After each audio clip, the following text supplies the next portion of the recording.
What's going on, everybody, and welcome back for episode 43 of Hit the Books. This week we got a bunch of news and things from the NHL, NFL, MLB. So let's uncover episode 43 by introducing my co-hosts, Huff and Mackie. Mackie, start us off this week. What's happening in MLB second half of the season starting up? What else do we got, buddy? What's going on, guys? Yeah, we had the MLB All-Star Weekend or whatever it was this past few days. So that talk about not a lot of sports going on right now. So we're working with what we got, but you know we're gonna be talking like Madden. There's a lot of Madden ratings that came out this week, so we'll go over that and then just the basic stuff. So Huff, what's going on with you? Yeah, not too much going on with me. Happy to be back another week, episode 43, as I think Jesse said, but excited to be back for another week. As you said, yeah, we're officially in like the sports dog days of summer. Once the MLB All-Star break kind of comes and goes, late July, it's kind of tough to kind of just wait till college football and NFL is right around the corner. So definitely going to have a lot of stuff coming in the coming weeks as we look ahead to college football and the NFL. But like you said, as far as this week, got some NHL stuff, a little interesting stuff coming out of the MLB this past week, as you said, with the All-Star Weekend and some news with maybe the now defending Home Run Derby champion. So we'll get into that in a little bit. So yeah, let's get into this NFL section. Let's get right to it. Yes, let's start the episode off with some NFL. Jumping right in. We got some news out of San Francisco. The San Francisco 49ers have officially given quarterback Jimmy Garoppolo's agent permission to seek a trade.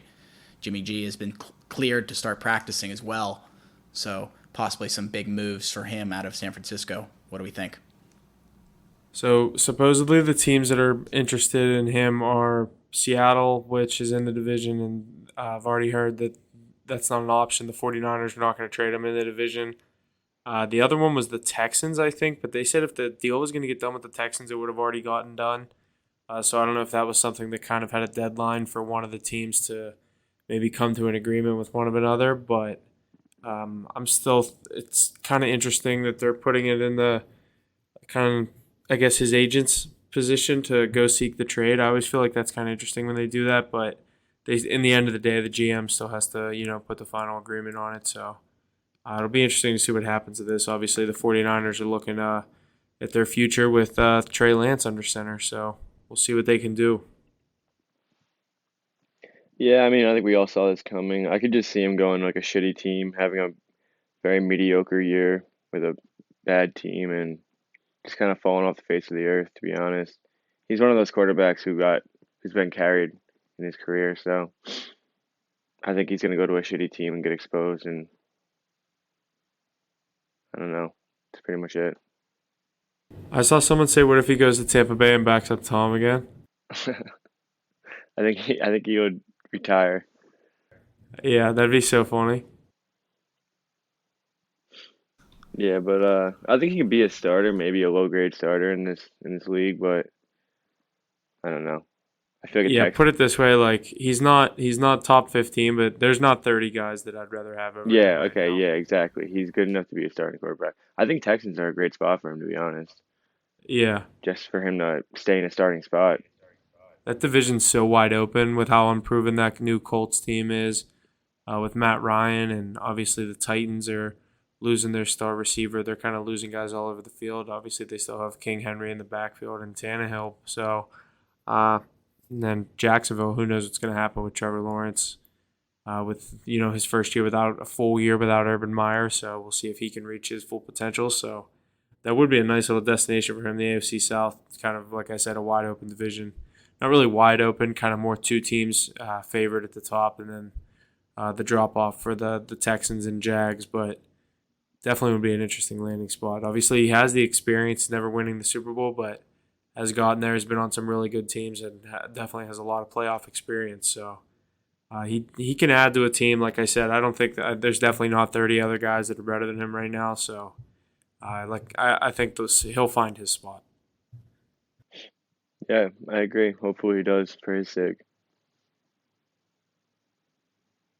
next we got Cooper Kupp winning Best Championship Performance awarded by the ESPYs. Little award there for the boy. Yeah, I didn't even see this until right now. That's obviously well deserved. The Super Bowl MVP, a huge part of why the Rams won that game. Bengals weren't an easy out for them. Obviously, a lot of people thought that the Rams were going to win the Super Bowl. They were pretty favored in that game. I know the spread was only 4.5, but the money line was pretty steep on the Rams just to win that game, and because of guys like Kupp and the performance they expected him to have, and he absolutely fulfilled all expectations. And what do you have? The 1 or 2 touchdowns? One. One, I think. Yeah, he might have had 2. I Maybe don't one. think They didn't. so. They only scored what, 23? Yeah, so what? 23-20 was the final touchdowns. score. Yeah, Or- you're right. Okay, yeah, he had 1 and Odell had 1. Odell had the first, yeah. Yeah, I mean, hell of a performance by him, and obviously in the Super Bowl, no bigger stage. So Yeah, you and got to just figure that guy was going and to get this everything done. I feel like everything that he did throughout the entire year and throughout the entire playoffs came into play in that award. But I mean, definitely still well deserved. He's an incredible player all year and he's being recognized too. So he's just adding to his accolades. Do you think he has any kind of drop off going into next season? Yeah, but not to an extent where it's like a problem. I mean, you go from a triple crown, there isn't Yeah, that's really what I mean. you're I at know your the peak, so standard is so high right you now. gotta go down a little. But I mean, I think he's still dominant player this year. Maybe not to this extent, but I don't really think he drops off, especially not this year. Maybe in a few Yeah, years, yeah. see him downgrade a little throughout the years, but no, dude, that guy's That's the really biggest. athletic. He's such a huge part of that team, staying in the same offense, same system. Yeah, that's the biggest thing is him. Obviously, his consistency throughout this season and his just kind of steady growth is just throughout his entire career. He's just been getting better and better every season. So, And obviously, putting up a stat line this year, the type of player he it'll be is, interesting to see what he does. Yeah. it's not a fluke. Like when you play like that, like people just can't keep up with you. You're more athletic than the people. And at the end of the Yeah, day, it's his yards after catch is what just blows me away. and like that'll catch up with him, yeah. But he's got a few more years of total dominance, I think. Yeah, before that catches up to him, I agree. Yeah. And even when he gets older, he's going to be a beast, just possession receiver, just 8 yard slant, throw it to him. He's gonna be Don't fall down. like a better like Danny or Julian Edelman. Yeah, I think he's and definitely because better. he's bigger than him, he's bigger than him. And I think he's a little more athletic too. Yeah. Yeah, good for him though.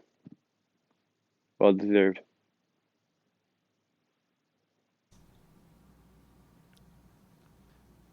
Recently retired and former New Orleans Saints head coach Sean Payton said on Tuesday that he thinks he will get back into coaching. Pretty interesting move. How old is he now? He's in his not that old. He can, 50? Yeah, he's not that old. if he wanted to, he can coach for another 15 years. I saw something Yeah, there though. was. Go ahead. They were ahead. talking about Mike McCarthy and how his safety of his job after this year.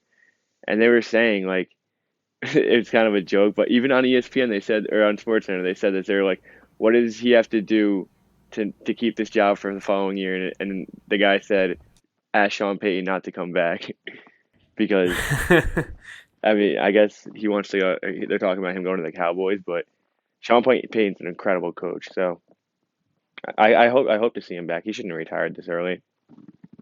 I just was never that high on, I guess, the Saints and Drew Brees and him. So I just guess my opinion on Sean Payton is a little different. But I don't know. He gets all that praise from all these obviously like huge football minds. So you're gonna give him the praise that he's earned as the Super Bowl champion. But the consistency throughout his whole career, obviously, like you could point the finger at Drew Brees and say, yeah, he had one of the best quarterbacks ever. But I also have a different opinion about Drew Brees than most people. But yeah, I do agree. I don't think he should have retired or needed to. I think it was more the situation that the Saints team was in. He was ready to step away from that organization and try to go in a different direction. Obviously, with the contract situation, I don't think that.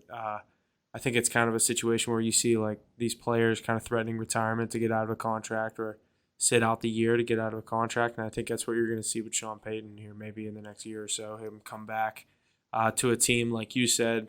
Maybe a Cowboys, see what happens in the next season, or maybe mid-season this coming year, if it's eligible in his contract. So it'll be interesting to see what happens here. But yeah, I don't know. I guess I don't know. Like people compare Sean Payton up there with like the NFL like greats. I'm like, he won one Super Bowl. He's a good kid. You know what I mean? Like he's better than most. He's above Yeah, average NFL coach, no, but like I feel like he's very overrated I know compared what to the you're way people saying to the talk point about where him. like they put him in like with like that historically great group that they have. Um, but I feel like he doesn't get that praise. I guess his name is up there, but I don't know. I don't think he's really. I guess he's overrated. I guess you could say he's overrated, but he's better. He's better than a little above average, I think. Like I feel like you have the same kind of opinion about me as Drew Brees. You're not the biggest Drew I'm Brees not guy, a right? I'm not a huge Drew Brees guy either, but Yeah, that also that makes me think that Sean Payton is even better of a coach. I agree. And that team when they won the Super Bowl, dude, they were so good. Fucking Reggie Bush was he? He was on that team, right? I think so. What year did they win it? Oh, 06? I wanted I wanted to say '06 No, too. 2011. Was it that late? What year was the Hurricane? 2010. They beat the I Colts. thought 2010 was Green Bay. The 2010 season, that Super Bowl was technically the 2009 season. Okay, The year so before the Saints won, it was the Steelers and Cardinals. yeah, okay. The is that Heinz Ward catch? That was the Santonio Holmes back in the Santonio, corner, back corner of the Santonio. end I zone. thought it was Heinz Ward. I don't know why. Heinz Ward was the Super Bowl 40 against the Seahawks, that trick play. No. But now I need to know if Reggie Bush was on this team.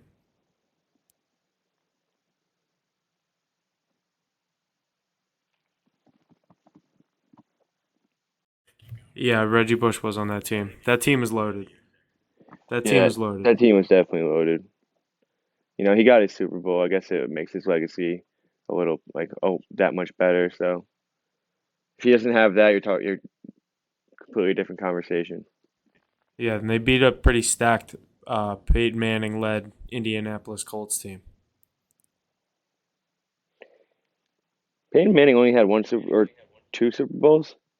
One with the Colts and Yeah, one out in because that Denver. last one that he won saved his Yeah, fucking legacy. he beat Cam. Yeah, and the worst Super Bowl of all time. Yeah, The that first Super play Bowl was a was so bad. safety. No. That was the Seahawks beating Peyton.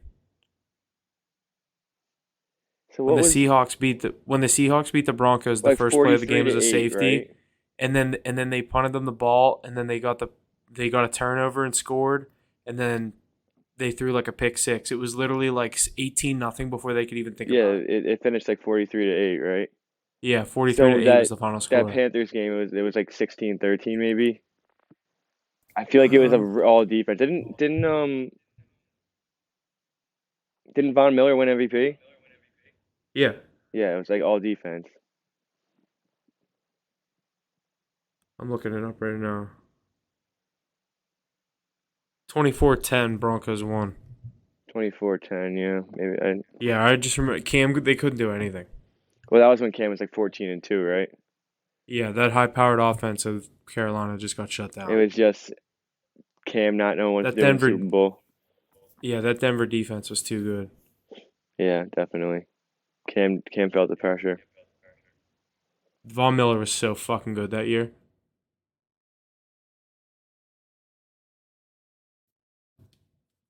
Alrighty. And going back to what we talked about last week with some teams unveiling some new helmets and such with the new ruling from the NFL, the Carolina Panthers are the latest team to unveil their alternate helmet for the 2022 NFL season, switching things up from their traditional silver helmet with a flat black helmet. Got a photo here. Pretty sweet looking with the big, panther on the back, right side there that I can see. Flat black, like it says. I like Yeah, it. those go with the jerseys pretty well. Those are sick. And obviously we were just talking about the Panthers, so I didn't even mean to Yeah, I go think they into look this. good too. Yeah, I've never been I've never been a fan of silver football helmets. I just think they're always there's always a better option than silver. Like for example, how the Patriots are bringing back the Pat the Patriot one. They're obviously the one that they've worn for the past 20 years, being the silver one with the Patriot logo that you're thinking of on the side, and the Panthers and the silver. I just feel like A lot of these silver helmets, I just feel like there's a lot of better options, but the flat black, I'm not necessarily huge on a lot of these teams switching to the flat look, kind of like the college and stuff like that. I more like the more like fun and kind of like the outgoing uniforms in college, but I still like when they do the color rush and stuff like that in the NFL. But as far as the traditional uniforms, like the flat helmets are still kind of something that are going to take some time to grow on me. The ones I do like for flat helmets are the Minnesota Vikings. I like their flat purple ones. They're just normal ones that they wear all the Those time. are But dope. yeah, though. But then like you look at other ones that are so ugly, and those fade ones that the Jaguars wore for like 2 years. You know what I'm It's talking like about? a matte looking thing. Yeah, they were brutal. Yeah, it like goes from like gold and the black. Yeah, they were bad. Like that's what I mean. Like some of the flat looks are good. This is obviously a good one because it's kind of going with like an all black look with that light blue, so it kind of pops. So I like it on them. It'll be interesting. It'll obviously I'm excited to see all these new uniform kind of like combinations on the field. It'll kind of look like a real life game of Madden. Kind of like whenever you're playing your boys, just messing around with all the uniform combinations. So I'm excited to see some of these. You're gonna see some ugly ones and some really nice ones. Yeah, like this will look sick. Like I haven't looked at the schedule. I don't know if like the Panthers play the Bengals, but like if the Panthers wear these all Black blackout and Panther orange. uniforms and the Panthers or the Bengals are wearing those white Tiger uniforms, those look sick together. Though that'll look dope, yeah. Yeah, it So should yeah, be some of cool. these Should I be I cool. still don't know. Is every team doing one? I assume so. Maybe not all at the same time, but I bet you Because like they'll all the release Steelers and one. Cowboys have had the same helmet their entire existence. I feel like they're just like the two teams that are like the traditional teams gotta stay the same, like the Yankees and the Pinstripes. You know what I mean? Like, Yeah, yeah. That's what I hate about like when teams do fun stuff like that. Like with like for the Steelers, for example, like they're like, nah, we're too good for that. We're just gonna stick to our yeah, normal stuff. we're too original for that. We're one of the original Yeah, we teams. don't. Yeah, we don't do color rush. It's like, what do you mean? The whole league's doing it. Like, I mean, they do. They did it. You know what I mean? Like that's a bad example, but like kind of like this, for example, like the Bengals are releasing a white tiger helmet that's sick, and like I'm not saying I want the Steelers to do a white helmet, but like I've seen some people do some mock-ups of every NFL team, like what they should do, and I've seen like some white Steeler helmet, like with the white jersey. It just looks like just something different. You're allowed to have a second helmet, Yeah, like there's a reason the NHL teams wear white helmets when they wear white jerseys. It looks sick. yeah. The white on white looks crazy. Like I have NFL Network on right now, and I'm watching the fucking Chargers and Chiefs game from last year, Week 15. And the Chargers white helmets, like they're not wearing white jerseys, but when they wear white jerseys, that's a good example because they look sick.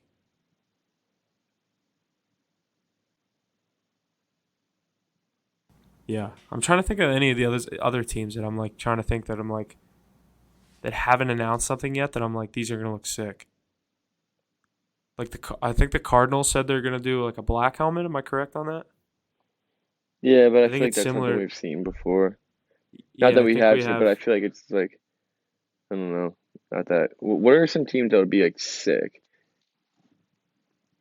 We've seen a neon Seahawks, haven't we? Yeah, I feel like not a helmet. The Yeah, but we've jersey. They've seen a done the jersey. entire I feel like a uniform. neon helmet with neon jerseys would be like too much though. Yeah, it's gonna be too much. I don't know. Um, I'd say like that's tough. the Dolphins could have a sick one. Yeah, the Dolphins could have like a cool that like orange or something, Yeah, or the Chiefs could have a yellow helmet. Yeah, I don't know. I'd have to like sit down and actually think about that. But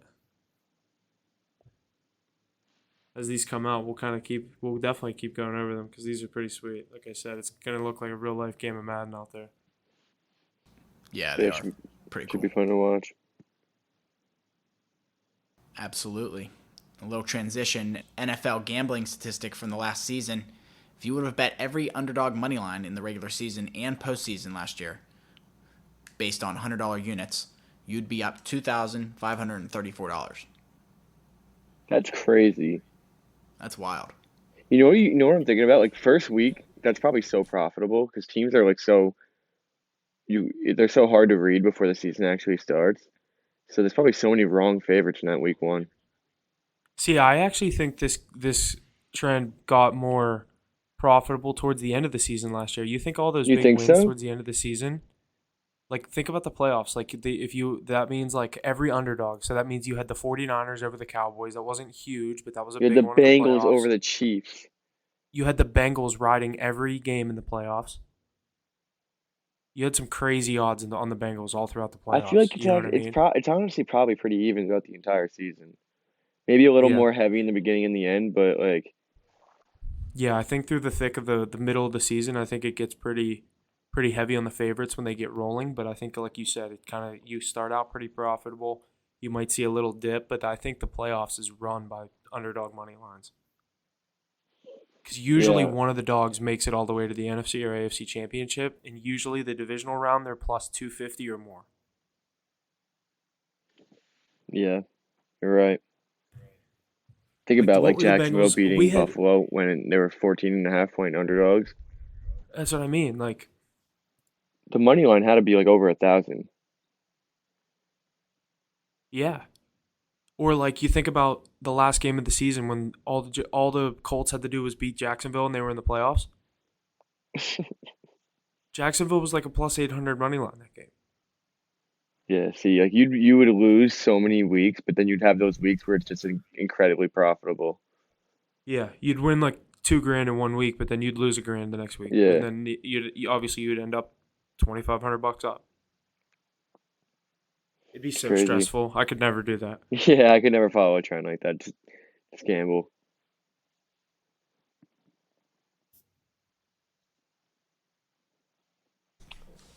All right, let's get into this Madden.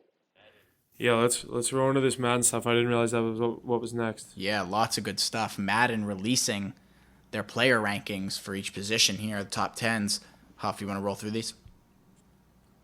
And yeah, as you said, this past week we had the Madden 23, some of the player announcements or overall rating announcements being made for a couple of the positions. I have the top 10 for the running backs, wide receivers, and the edge rushers.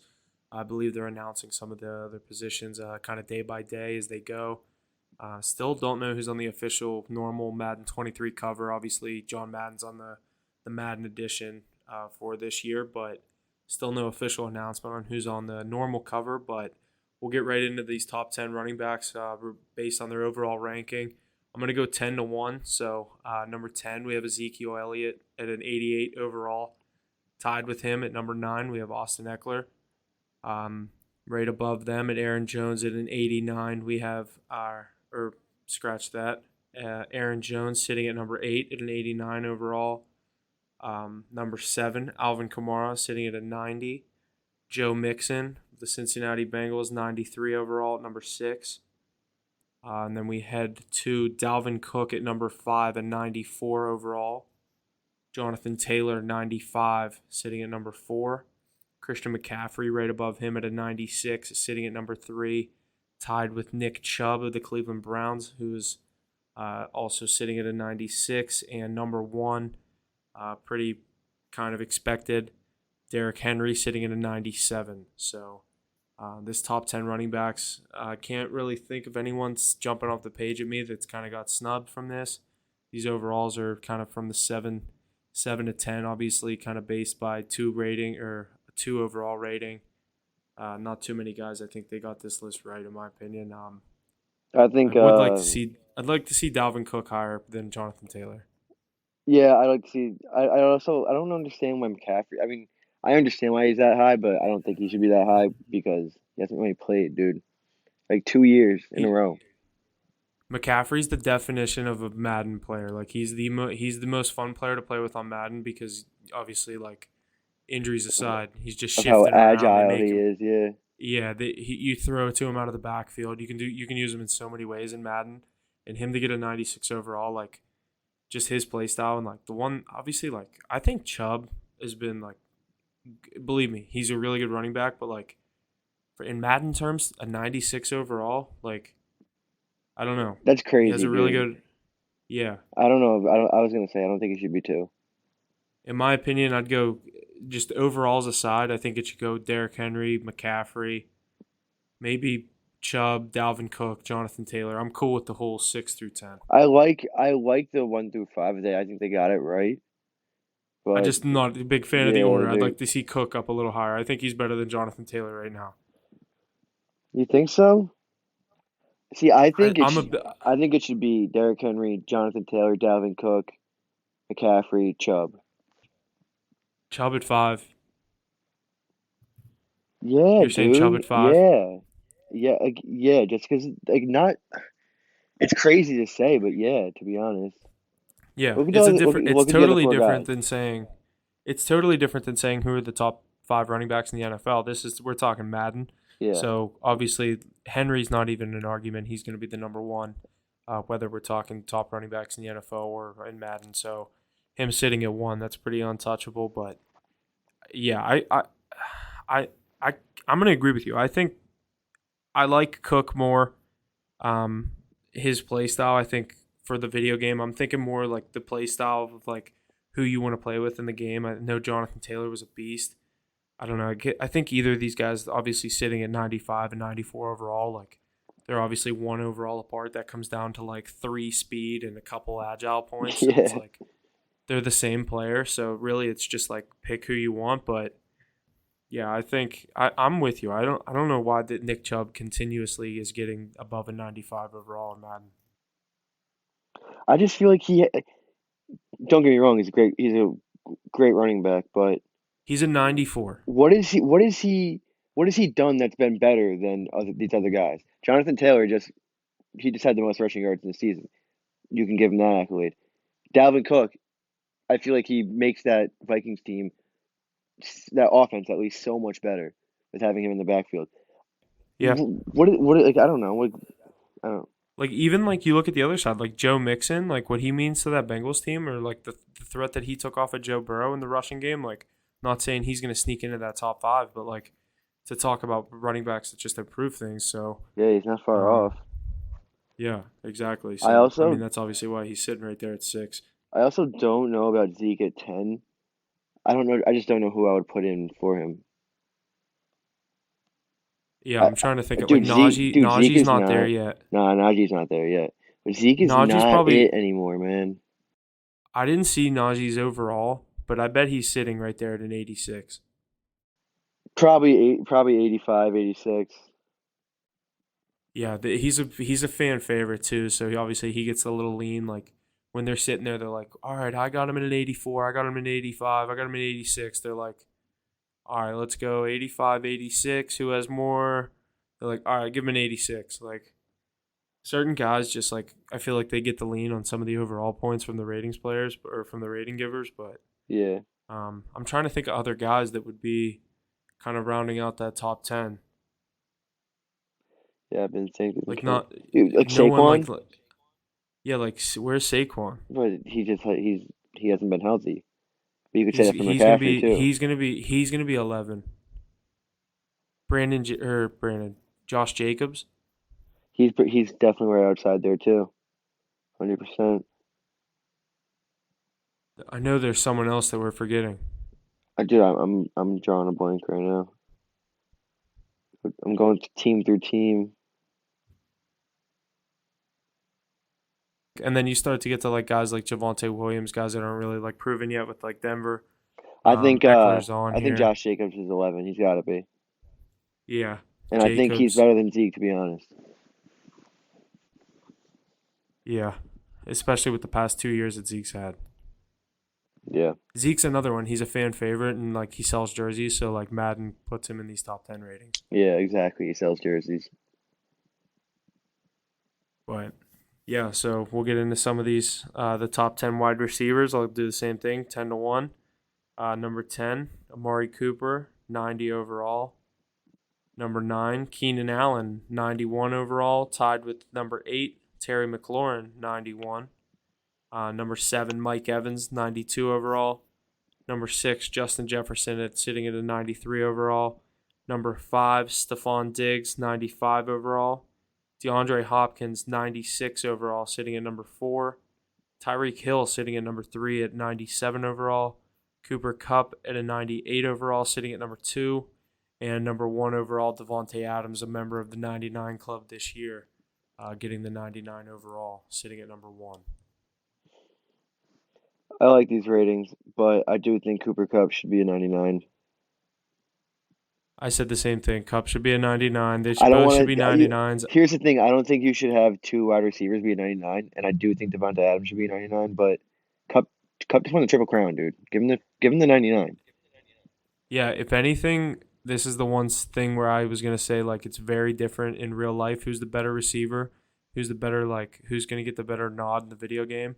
The year that Kupp just had last year, I still think he's going to be on the cover this year. I don't know if he was a finalist or anything, but I still think I thought he was going to be on the cover of Madden, but like you said, I thought he was going to get the 99, and just for the sake of, like, what you just said, the year that he had, in not giving two receivers a 99, I thought that they were going to put Adams at a 98. But the way they did it, I'm not going to argue it. I obviously think Devontae Adams is the best receiver in the league. The one that I'm interested in is obviously Tyreek Hill 97 and Hopkins 96. And then even right behind him, you got Diggs at a 95. I think Diggs is the 5 spot. I think obviously you could argue for D-Hop going up to 3, but like I said, in a video game, the speed that Hill has and, like, that you take all that stuff into account. Yeah. Tyreek Hill gets the nod there. I think the top 5 is perfect. Yeah. I think top 6 is perfect actually. You can start interchanging when it goes 7 through 9. I don't think Yeah, like Keenan Allen and Keenan Terry Allen McLaurin are could tied. Keenan Allen could be 7. He could be realistically. Yeah. And then we'll get into these top 10 edge rushers, and then we'll get into some NHL talk. These ones, obviously, there's, in my opinion, a lot more shakeup that I can name a couple guys that got snubbed, at least off the top of my head. So I'll start number 10, Rashawn Gary, the Green Bay Packers, 89 overall. Chandler Jones, number 9, 90 overall. DeMarcus Lawrence, number 8, 90 overall. Cameron Jordan, number 7, sitting at a 91 overall. Joey Bosa, 91 overall, number 6. Khalil Mack, the newly acquired LA Charger, sitting in a 92. Number 5, tied with Von Miller, who's at the number 4 spot. Number 3, Nick Bosa, 94 overall. Number 2, TJ Watt, 96. And number 1, Myles Garrett, another member of the 99 club, getting the 99 overall rating. Talk about it. All right, so I'll say my snub. Rashawn Gary's not in the top 10. Max Crosby, the year that he just had last year, I'm putting him in this top 10. Maybe even not even at the 10 spot. I might even. So there's a couple shakeups. I don't think Myles Garrett should have got the 99. I think obviously the defensive player of the year. I'm not saying he should have got the 99, but TJ gets the one this year. I don't think I've heard one person say that they got this right with the 1 and 2. Yeah, so TJ obviously should be 1. Not saying 99, maybe 97, 98. Put Garrett right behind him. I think he should be 98. Bosa. Garrett's at 97. I'm cool. Yeah. I'm cool with Nick Bosa at number 3. I think Joey Bosa should be right behind him at number 4.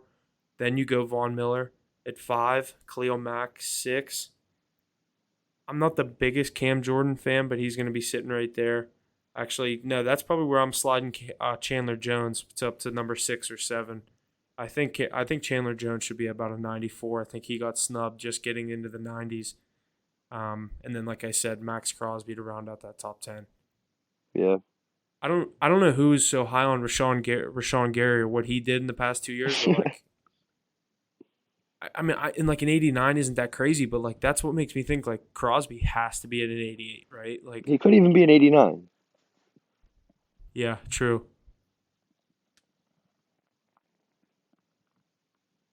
But yeah, obviously this one was the one with the most, like, people were like, who's making this list? This also like, is a lot easier to mess up. There's a lot more to bring into play. When you look at the wide receivers and running backs and quarterbacks are all eyes on them, but you start going to the edge rushers and you got to actually dig into film and stats and impact. I'm surprised they give Khalil Mack the nod over Joey Bosa, both being on the Chargers this year. I also think they got that wrong, to be honest. Yeah, they did. That's what I was saying. Like, I think Joey Bosa is the 4 right behind his brother.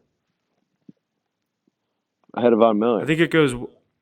Yeah, I think it goes Watt, Garrett, Bosa, Nick Bosa, Joey Bosa, Vaughn Miller, Khalil Mack, Chandler Jones, DeMarcus Lawrence, and Cameron Jordan. I think are tied, and then Max Crosby number 10. I like that list, to be honest. I just think the Bosos are so good, and like they do get the hype, but they are fucking really good. They do get the hype, don't it? Yeah, they're definitely not underrated. Yeah, that's the thing is they're so in your face, and obviously both of their teams have so much hype. The 49ers, the success they've had in the past couple of years, and obviously all the hype around the Chargers, all these new additions, and Herbert, can he get it done? So, yeah, they're definitely not underrated, like you said. Yeah, so as usual, Madden fucks up a little, so Yeah, I'll do my usual roster adjustments. Rashawn Gary, hate to say it, you're gonna go down to about an 87, buddy. That's generous. I don't even know he should be above an 85. yeah, whoever made this is high on him. He's a Packers season ticket holder, probably. He's like, I gotta see my boy in the top 10. Yeah, lots of good stuff. Excited for Madden this year. I think it's going to be, hopefully. Comes out in like a week, 2 weeks. Yeah. And into the NHL, the latest news we got, Matthew Tkachuk announces he will not sign long-term in Calgary. While not officially asking for a trade, he's expected to be traded now. His 5 ideal teams he would want to sign a long-term deal with would be the Dallas Stars, Vegas Golden Knights, Nashville Predators, St. Louis Blues, and the Florida Panthers. He's very unhappy in Calgary, I believe. So, what do you guys got? Yeah, this kind of came out of nowhere, to be honest, but I understand it with Gaudreau leaving too. I'm just surprised Ottawa's not a destination that he would want to be in with his brother, and I don't know, it just seems like a good spot for him. But this guy, I feel like he has a scumbag attitude, so I could see him Yeah, going. I could see him going go ahead. to Dallas. He could be a scumbag in Dallas, 100%. They'll love him down there. So when obviously, like you said, this was pretty unexpected, and then you see Gaudreau sign that deal, and a lot of people were saying what's going to happen, and with his contract situation, and then the news kind of broke that he said he wasn't going to re-sign, and then it kind of transferred into he might get or the trade's going to kind of happen sooner rather than later. And like you said, I didn't even see these potential his trade destinations that he would like. Yeah, Obviously, it's like the one requested. that jumps off the page to me is the St. Louis Blues. Obviously, him being from St. Louis, growing up there when his dad was playing for St. Louis, I still think that's going to be the spot that I think there definitely could be the front runner to land him. I think he fits that play style. I still don't know if obviously last offseason there was some rumblings of Tarasenko possibly wanting out of St. Louis. I don't know if that could be a trade that could get in the works if he's still unhappy there, but Tarasenko's obviously not going to finishing. Calgary. That's what I mean. So it's like I think this is more of a money dump. So I do think Kachuk would add a lot to that St. Louis team, and they're not far off. Again, taking Colorado to 6 games, giving them their best fight. Not saying that's something to hang a banner for, but I don't think this team is too far off if they can get the Jordan Binnington that they won the Cup with in 2019. Yeah, and obviously he's a really good player, so be a great But ad like for you them. said, yeah, I'm surprised. I'm surprised Ottawa's not one of these on here.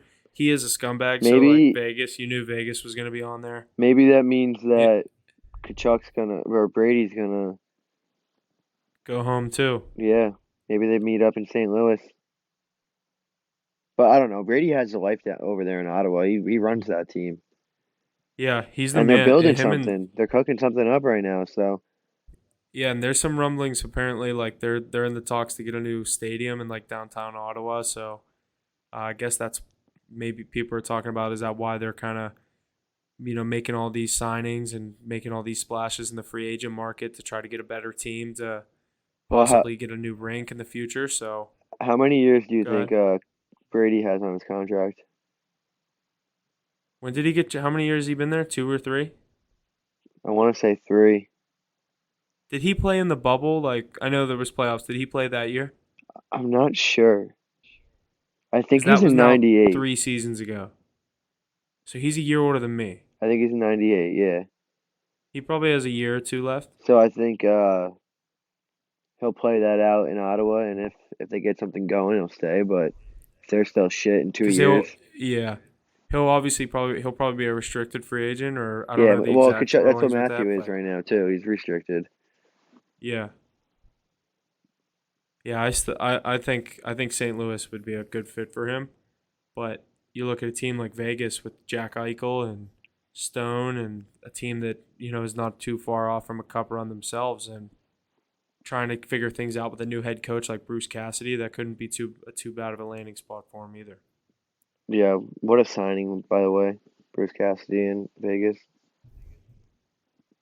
Yeah, you don't get too many situations where a coach that took a team to a Stanley Cup within the past 3 years joins a team that's already ready to contend. I mean, I know they Yeah, missed the playoffs the last year, but they're ready to go. that was an injury thing, I think, Yeah, oh yeah, in my with opinion. Eichel and Yeah, yeah, they were never fully healthy. They were kind of like the Islanders, not as bad, but I think the Islanders even are Pat, Islanders healthy are a playoff team.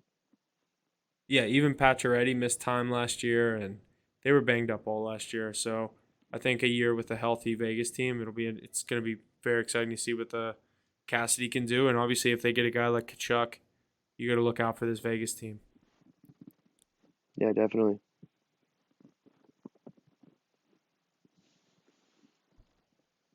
Next on the slate, jumping over to Pittsburgh, they trade defenseman John Marino to the New Jersey Devils in exchange for defenseman Ty Smith and a third-round pick. Also, the Penguins acquire Jeff Petrie and Brian Poling from the Montreal Canadiens in exchange for Mike Matheson and a draft pick. So Mike Matheson finally off the Pens books. What do we think about these trades?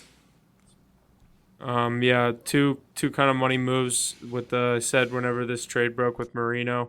I think the development with him, I think the Penguins were just kind of not really the Penguins specifically. I think Mike Sullivan wasn't too high on John Marino's kind of biggest fans, I guess you'd say. At times last year, him getting healthy scratched, and even at times whenever he was kind of succeeding, you would see kind of his playing time decrease. And I don't know if it was just a personal thing, or I don't know. Mike Sullivan's a pretty good coach. I like to think that he puts that kind of stuff aside when it comes to, playing on the ice and doing your job. But I feel like over the past couple of years, Marino had that really big first year with the Penguins, that breakout year. He signed the contract and then kind of, I guess you'd say, leveled off, didn't really fill up to expectations, kind of has stayed on that third pairing for the past year or so. And I just think it's a new destination, change of scenery for a guy that's kind of is still a very young player, has a lot of potential. He's going to go to a team like New Jersey, not necessarily a cup contender themselves, but a very young team. He has an opportunity to maybe slide up into a more important defensive role. It's going to be interesting. He was a huge player on the penalty kill for us last year, so it's a big, not necessarily a huge loss, but anytime you lose a guy that plays special teams on your team, so not necessarily something you want, but a guy like Mike Sullivan, plug and play. But as far as Matheson, like you said, another money move with some of the additions that the Penguins have made over the past month or so, and the re-signings. You knew something like this was going to happen. And Petrie, not a bad player, not really too much to say about him, but that's really it. Penguins making a couple more moves, just trying to balance out the books before the season gets rolling here. Yeah, I agree. Money moves, like you said, Huff. Nothing more than that. Next, the New Jersey Devils have reached an agreement with restricted free agent Vitek Vanacek on a 3-year deal worth $3.4 million a year. It's a nice little signing for them. Yeah. What's the goalie that they have? Blackwood? Yeah, Blackwood. What do you think of him? He shows flashes of being a really good goalie, but I don't know, man. He reminds me of like a B grade Jake Ottinger. Yeah, I kind of feel. I don't want to compare him to Jake Ottinger.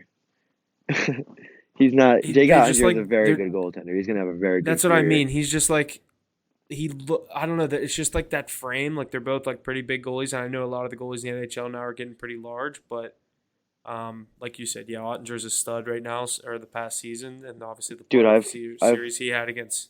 I Go followed that ahead. kid since NTDP. He's the real deal. He's sick, dude. He's gonna have a Are nice they even? career. How old is that Blackwood kid? I don't know, probably 24. Yeah, I thought he was pretty young. So Ottinger's 24. He's 2 years older than him. He's 98. okay, and then they Blackwood's get a guy good. like Vanacek. It's gonna be nice to It's gonna be a nice little battle, and it'll push both goaltenders. Yeah, that's what I was thinking. This could be good for obviously the guy, like I said, in Blackwood for, like you said, give him a little battle and see what he can do. But yeah, not much else for me from that side. Devils don't really got much going, so Yeah, I'm not really.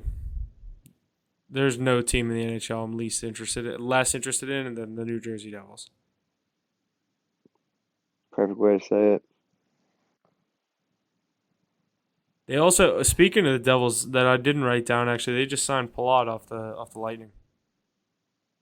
Yeah, That's a good ad for them.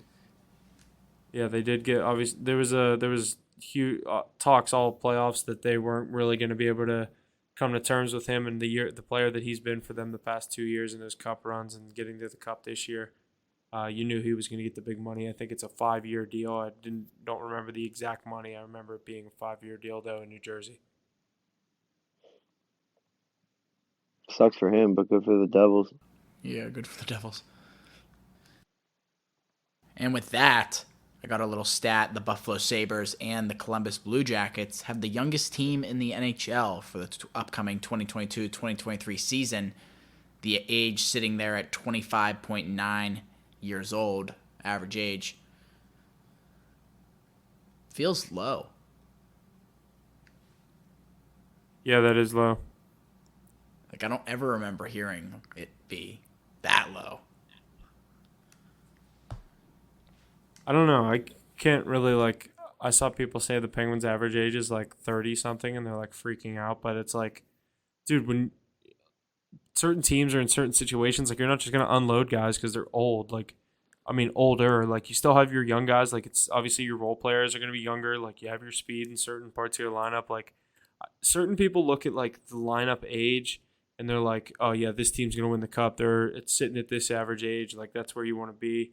And like the average weight, where like there was the thing with like the past 5 years, the Stanley Cup champion, there was a thing that it was like the past 5 years, the Stanley Cup champion was in the top 5 of heaviest teams in the NHL. Does that make sense the way I worded Yeah, that? yeah, yeah. Average weight is top 5 in Yeah, the like league. the average weight. So like I don't know, things like that I don't really look into too much, but like when you pull a stat like that and you're like the last 5 years the game's gotten a lot more physical in the playoffs. You look at the teams that win in the playoffs, they're the top 5 heaviest teams. I haven't really seen too many stats that kind of compare to age, but yeah, I do feel like 25. that is kind of young. I feel like this is crazy young.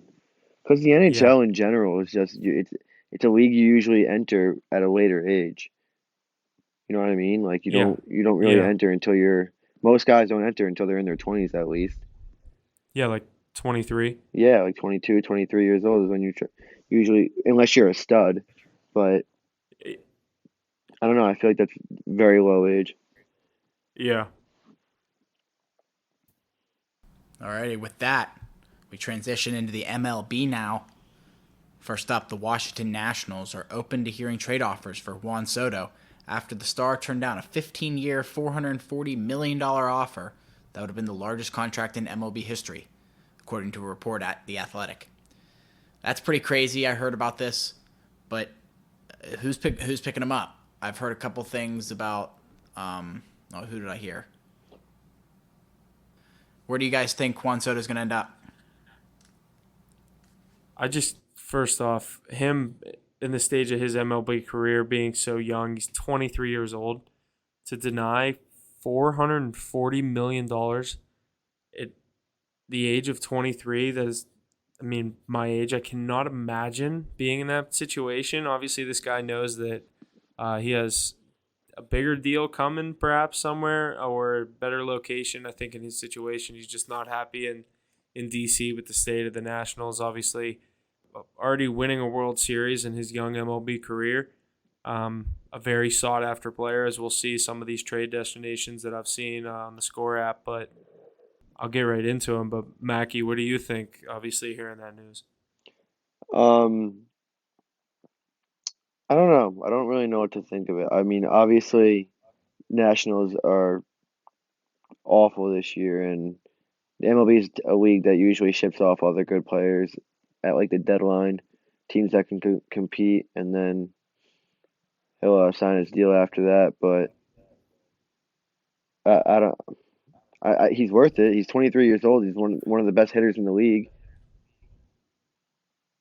Yeah, and before we get into these trade destinations, I mean, being one of the best hitters in the league, winning the home run derby, obviously this past Monday night over Julio Rodriguez, a hell of a performance by both of them. I think throughout the whole night, I don't know if you guys watched it, but Julio Rodriguez putting on a hell of a performance, 30 plus home runs in each of the first two rounds, and Soto was just getting the job done on the other side of the bracket. He was batting second. So anytime he got one more, it was just kind of a walk-off, move on to the next round, cut the rest of your time. So, but Rodriguez throughout all the way up to the championship round, getting to face Soto, the 23-year-old Soto against the 21-year-old Julio Rodriguez. It was a crazy home run derby, and Soto coming out on top just a couple days after denying this massive deal. Just kind of a huge fucking big dick move, if you ask me. Yeah, I agree. But like I said, we'll get into some of these trade destinations that I found. So I'll just kind of read through them. Some of them, like you said, more realistic than others, but in no order. The LA Dodgers, in this situation, Dodgers receive Juan Soto. Nationals would receive Gavin Lux, Ryan Pepiot, Bobby Miller, Diego Cartaya, and Andy Pages. So just showing like, what is that? 1, 2, 3, 4, 5 guys, and there's obviously still going to be like cash considerations. You know how stuff goes in the MLB. Second team, New York Yankees. Obviously, Yankees receive Soto. Nationals receive Gleyber Torres, Anthony Volpe, Oswald Peraza, Jason Dominguez, and Ken Waldichuk. So another five-player trade going back to the Nationals. Anthony Volpe is the number one prospect in the MLB right now. Okay, so he's actually obviously you get a guy like Torres in the lineup immediately, and then a bunch of prospects in the system. So I think that's something obviously with a lot of these trades you're going to see obviously more prospects. It's something the Nationals and obviously these younger MLB teams are looking for. Push this, you know what I mean? Push the can down the road. We'll kind of build for the future. But next destination, Toronto Blue Jays. This one's pretty interesting to me. I thought the Blue Jays were pretty high on this guy, but when you can land a guy like Soto, you'd send off to the Nationals Bo Bichette and a couple prospects, 4 other prospects, but a guy like Bichette has been a kind of a cornerstone player for that Blue Jays team the past couple of years. A team that I root for, even though they're in my Pirates division, St. Louis Cardinals. I'd definitely like to see him there, but a bunch of, you know what I mean? What is that? 1, 2, 3, 4, 5, 6 players. Liberatore, he's been a nice pitcher for them this year, going back to the Nationals. And then the last one, the Padres. This would be a very interesting scenario for him to go play out there with Tatis, Machado going, and a bunch of players going back, including an all-star this year and Jake Cronenworth. So lots of trade destinations. Obviously, like you said, some more realistic than others, but I'll let you get into that. Where do you think he could go out of these ones, just to be specific? I like him I like him going to the Padres. I think that's a nice fit for him too, with the type of player he is and the type of team the Padres are, with all their like flashy play and their flashy players and being in San Diego. But I think he would fit in with Tatis really well. Yeah, I feel like he's that type of player. But I like that Cardinals trade. I like that deal. I feel like Toronto's too much. You're giving up Bo Bichette, 4 prospects and 5 prospects. That's ridiculous. Yankees are giving up. The one I didn't name, the Mets would be giving up pitcher David Peterson and You might know some of these guys: Francisco Alvarez, Brett Batty, Yeah, Ronnie I only Mauricio, and know Alex Ramirez. Francisco Alvarez. I also don't mind that, but I don't want to. I don't want to pay him $440 million. Yeah, I know what you mean. But it's Yankees literally like, can't do it if they want to sign Judge. I feel like we could use somebody else in that spot. Juan Soto is a really good player, but we don't really have a good. I feel like players come to New York and die, at least in Queens. So I don't know. I feel like he wouldn't really fit in New York. yeah, I think I'd love to see him go to St. Louis. I think that would be a really good situation for him. I do think the Toronto's trade would be too much for Toronto. I don't know how realistic that would be on their end.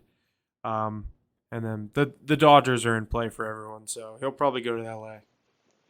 You think he goes to Dodgers? I mean, dude, they get everyone. Nah, I don't think he goes to the Dodgers. I don't want him to, but I'd like to see him go to the Cardinals out of these teams. Yeah, me too.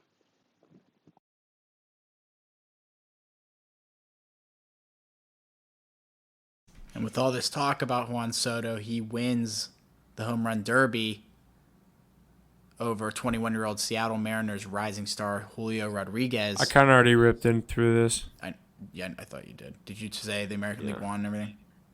No.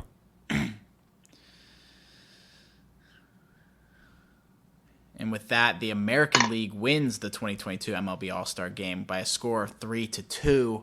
Us predicting that correctly. The Yankees outfielder Giancarlo Stanton would take home All-Star Game MVP honors in his first All-Star Game appearance with the Yankees.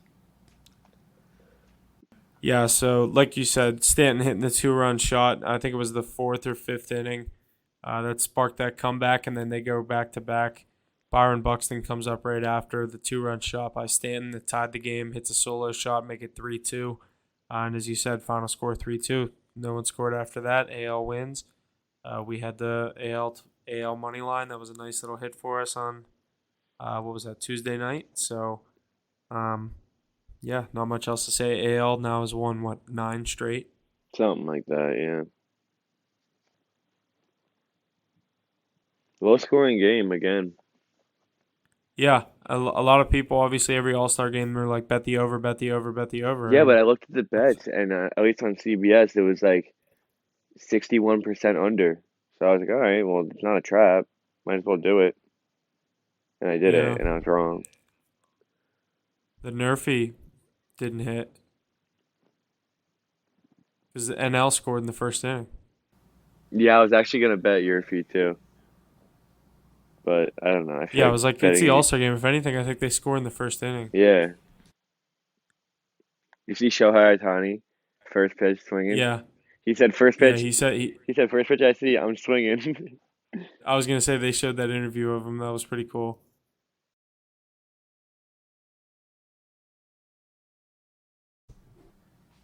And more news out of the MLB. The league saying that they would not charge the Athletics a relocation fee if they relocate to Vegas. I think they need to move. You know, the Warriors relocating to San Francisco, Raiders relocating to Las Vegas. What do you guys got?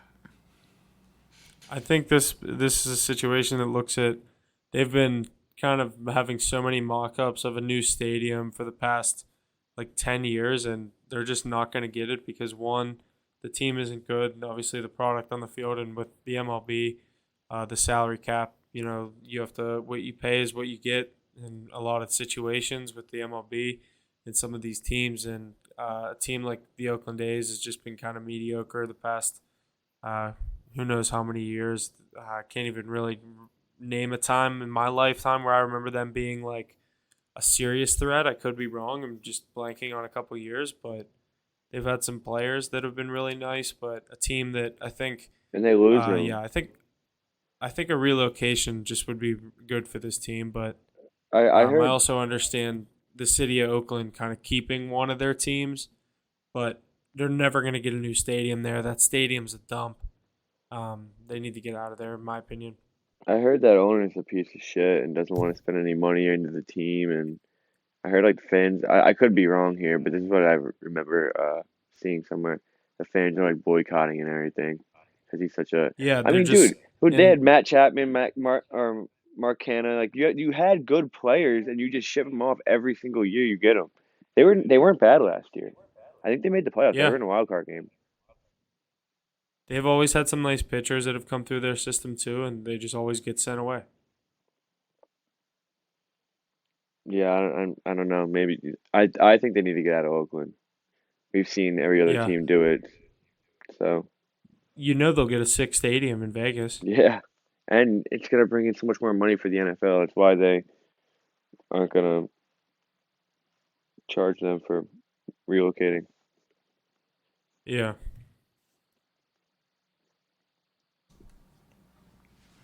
Alrighty. And I got two more little things to run off here. The Dodgers sell twice as many hot dogs as the next highest selling hot dog selling team. I thought I that feel was like pretty funny. there's a signature hot dog at the Dodger game that I'm forgetting. I can't think of the name of. But Have you been? no, but I know like when there's like those things when they talk about like signature things at each stadium. I want Yeah, to say like Dodger dog, but I feel like that's too expected. yeah. I believe that. But yeah, it's something like that. That didn't surprise me too much when I saw that. But more than double the There's second gotta place. be there's gotta be like a major promotion going on there for hot dogs. Yeah, they got to Yeah. be like dollar dogs or Yeah, something. it's gotta be something because like every stadium, like a hot dog is a huge thing. Like just get a hot dog. So there's like Yeah. at Dodger Stadium, it's gotta be something like drastic, like Special, cheapness like you said, Huff, or like something. it's gotta be some type of deal or special or something. Mackie, you're a huge hot dog connoisseur. You would know. I hate hot dogs. They're disgusting. You know what's in a hot dog? Yeah, I do. No, you don't. That's the thing. You don't know what's in a hot dog. Just like bologna. You don't know what's in bologna either. Gross. Same exact thing. How do we get to talking about what's in a hot dog? My point was about hot dogs. What a crazy stat. Good for them. Winning at everything. Good for them. Good for them. They're just good at everything. Alrighty, and finally to wrap up the episode, New York State reports $1.05 billion in online sports betting wagers in the month of June of 2022. New York has surpassed $1 billion wagered in each month this year thus far. Damn, Mackie, you gotta chill out, dude. Yeah, dude. Like half of that's me. Half. Nah, it's crazy. Hope the profit's coming back. Everybody gambles nowadays. It's crazy because like I'll be like playing poker with my friends, like people you wouldn't even expect to like gamble, and they'll be like, "Yo, did you bet on anything tonight?" And I'm like, "What? You gamble?" And they're like, "Yeah, dude." Yeah, dude, I know exactly what you mean. There's one kid that I hang out with, literally knows nothing about sports, and he'll just like hit me up for random parlays and throw like $50 on it too. And I'm like, "Dude, you literally know absolutely nothing about any of this shit," and he still Yeah. gambles. It's just everyone does it. It's such a big part of sports nowadays. It honestly, like, and with the NFL coming, you're gonna see some crazy gambling stats this NFL Oh season. my god, especially like week 1. Huh. Did you Dude, see? I can't. Speaking of big bets, Mattress Mac not to go back to the MLB, but put $2 million on the Astros again to win the Always. World Series. I have a futures on the Yankees. They got them at plus 400. They're probably a little higher now, but like I felt like they probably should have been like 270 when I got them at 400, so I saw value. What'd you put on it? 200. Nice. Yeah, so Just I don't- plus 400. Yeah, so I So got 2 to win 8. 2 to win 8 exactly. Yeah, that's nice. I mean, dude, they said to win it this year. Yeah, honestly. That's gonna do it for me though.